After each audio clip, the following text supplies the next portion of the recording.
Welcome to CSPN. I'm David McSweeney. Thank you for joining us this morning.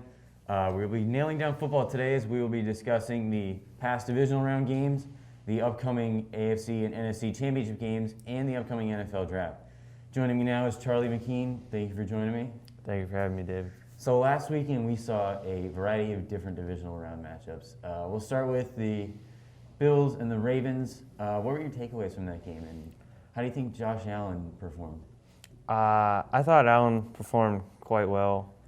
Wasn't as much of a scoring matchup as I thought it would. I thought it would be a lot of offense, kind of a shootout game up in Buffalo, but it was kind of dull, 17-3. Allen played great. The defense really stepped up, only holding Lamar Jackson 3 points. He was injured, but the entire Buffalo Bills played really well, and it's really exciting to see them in the AFC Championship. Yeah, that should be a good matchup.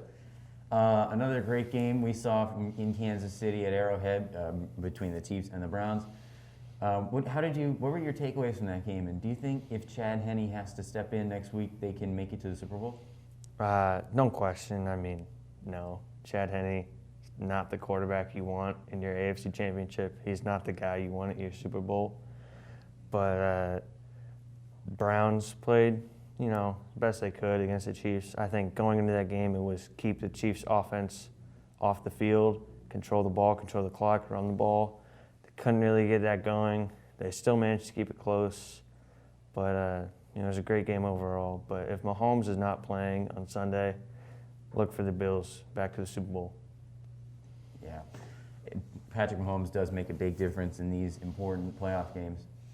Let's switch over to the NFC. Last week we saw a great matchup between one of the best offenses in the league in the Green Bay Packers and one of the best defenses in the LA Rams. Aaron Donald struggled a little bit. What were your takeaways from him? Well, Aaron Donald was honestly bullied the entire game by the guard for the Packers. And same with Jalen Ramsey, just could not get it going. Davante Adams is just clear-cut best receiver in football.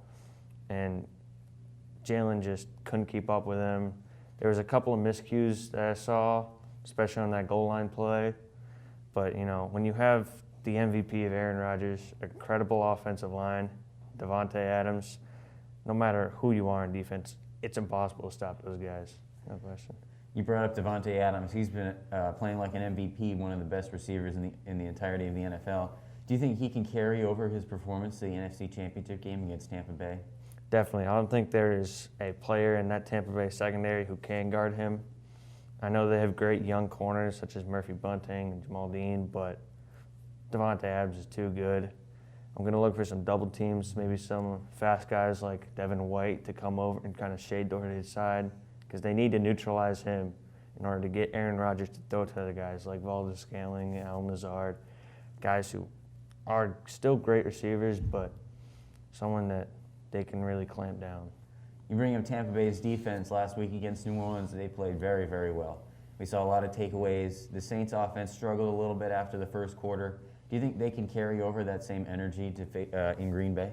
I don't think they can. I think people are a bit overrating that Tampa Bay defense. I know they're great players all around, but Drew Brees was not really playing all that well this season. He's still a great quarterback, but to get those 2 interceptions on him, the way he's been throwing the ball, it seems like he doesn't have an arm, so when he throws those balls 10-plus yards down the field, they're kind of wobbly and just not really all there.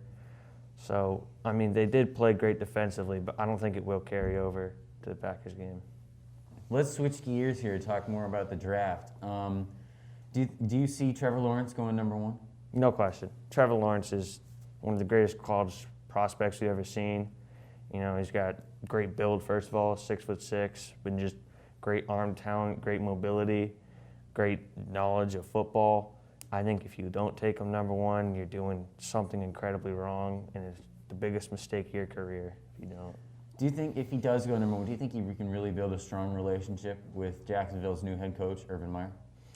Yeah, I think he can. Urban Meyer's he's a great head coach. What we've seen him do down in Gainesville with Tim Tebow, leading him to the national championship, and then up at Ohio State.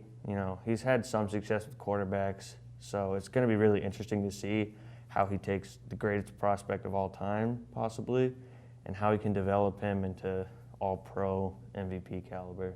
What his ceiling is. Yeah. You mentioned great quarterbacks. Another great quarterback from Ohio State is Justin Fields. Where do you see him going in the draft? Do you see him going in a top 5 pick? Where do you see that? I think he is a top 5 pick. The Jets slotted it too. I've seen a couple people say Fields will take, a couple say Sewell. I think when they got Mekhi back in last year, they got a great pickup, a great solid tackle to really protect whoever's back there. I think if you draft Sewell again, I mean, you can't go wrong with a generational talent like Sewell, but you need to address the quarterback position. Sam Darnold isn't it. You need Justin Fields at 2. Yeah. Charlie McKean, thank you very much for joining me today. Thank you for having me. Thanks for joining us on this first section. We'll be right back. Welcome back. David McSweeney here, along with the new guest, Jamie Smith. Jamie, welcome. Thank you for joining me. Thank you for having me. So let's go deeper into these championship games. We'll start with the AFC. Josh Allen, we've seen not many playoff games out of him. In fact, the Bills got their first win in the playoffs since the 1990s. Do you think his regular season excitement and energy can carry over to this important AFC championship game? Well, I thought he played really well in the divisional game against the Ravens. So I think if Diggs and the other receivers can show up in this game, I think he can have a good game. Obviously, the Chiefs defense has some studs with Tyrann Mathieu, Chris Jones. It's all about Allen. It's his game to lose. Obviously, it's an Arrowhead, so it's a different situation. Crowd's there. He has to adjust to that. If Mahomes doesn't play, it's really his game to lose. That's true. Yeah, Chad Henne has he's had a few struggles in his time in the NFL. Do you think if Mahomes can't play, Chad Henne will pull it out, or do you think if the Bills play against Chad Henne, they'll pull it out? Well, I thought he played really well in the last minute or so against Browns, minus the interception. He had the crucial 4th down conversion. Obviously, it's going to be a lot closer than people. I think it's going to be a lot closer than people think, but I think the Bills can pull it out if Chad Henne does play. What about Patrick Mahomes? We know he went down in the injury against the Browns with a concussion. He's still under protocol. Do you think if he can make a return and make his impact, the Chiefs will pull it out? Most definitely. They have too many studs on that team. Tyreek Hill, Travis Kelce. If Clyde Edwards-Helaire plays, Sammy Watkins, it's going to be too much for them to cover. Tre'Davious White can't keep up with him. Who's going to guard Travis Kelce? Just too many question marks for me. You talk about Clyde Edwards-Helaire. He's been one of the star rookies this year coming out of LSU, being drafted by the Chiefs. Do you think if he makes his return, the Chiefs will win? Or because there's been some controversy with that run offense for the Chiefs. Do you think if he doesn't return, the Chiefs can still win? Well, to be honest, I don't really think it makes a difference because they rely so heavily on the pass game. Obviously, the run opens up the pass, so I think it will have some effect on it. But in the end, it's the Chiefs' passing game that's going to get them the win. Yeah, that's true. The Chiefs do have a lot of great receivers. Let's switch gears here over to the NFC. Tampa Bay is coming off a great game against New Orleans. Their defense had a lot of takeaways, almost a pick 6 by Sean Murphy Bunting if he didn't get knocked out at the 1. Do you think Tampa Bay's defense can carry over that energy into Lambeau Field in Green Bay against Aaron Rodgers? Yeah, they played a great game last week. Obviously, in the regular season, they lit up Aaron Rodgers. They had 4 sacks. Devin White's an amazing player. Levante David and Ndamukong Suh got some great cornerbacks. It's all up to Aaron Rodgers and Devontae Adams. Aaron Rodgers sometimes doesn't show up in these big NFC Championship games. For example, last year against the 49ers. Didn't really play that well. It's up to him. He has his first NFC Championship game at home, so it all depends on him. And, of course, the Packers defense, if they want to show up in this clutch game. We've seen a lot out of Tom Brady over the years, of course, playing 20 years in New England with the Patriots and having 6 out of 9 in Super Bowl chances. He's won 6. Do you think his legacy can carry over into Tampa Bay in this NFC Championship game in the cold in Green Bay? Most definitely. He's one of the greatest players to ever play. Great players show up in big games. That's what he's been about his whole career. So, yeah, he has been very good. Green Bay's offense last week against the Rams, they played a great game.